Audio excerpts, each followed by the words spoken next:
So how quickly should you play a fish? Well, the fish is really going to decide that. On the reel, he's gonna go. When you first hook a fish, don't try to get it right in the reel. That's the worst thing you can do, is kind of hold your line and try to reel up all your line. If the fish will come in by just stripping in line, then just strip in line.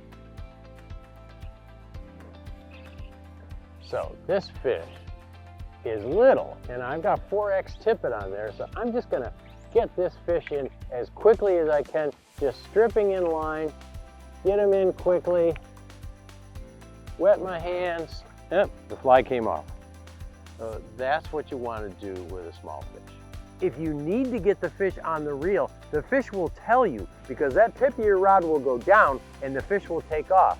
And you just feed that line through your guides and then you're on the reel. Oh, now that's a bigger fish. So I didn't have to do anything there. That fish took line. That fish took line, and I think I lost him. So anyway, as I was saying, that fish took line. I didn't have to worry about it. He was on the reel instantly. Now, why did that fish come off? Well, you never know. Let's take a look. You're gonna lose fish. They're gonna get unbuttoned, and don't let it bother you. Okay, so here's my fly.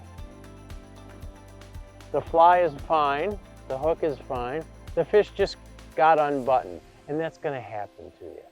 Don't let it bother you. It's gonna happen all day long. So again, just strip the fish in, and if it's a small fish, you can just strip them all the way in, get them in quickly. The less time you play a fish and the less time you handle them, the better their chance for survival.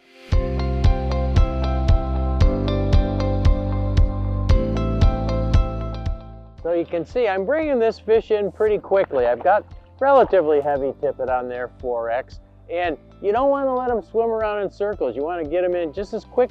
As soon as you get their head up, they're done. And either get them to the net or release them by hand.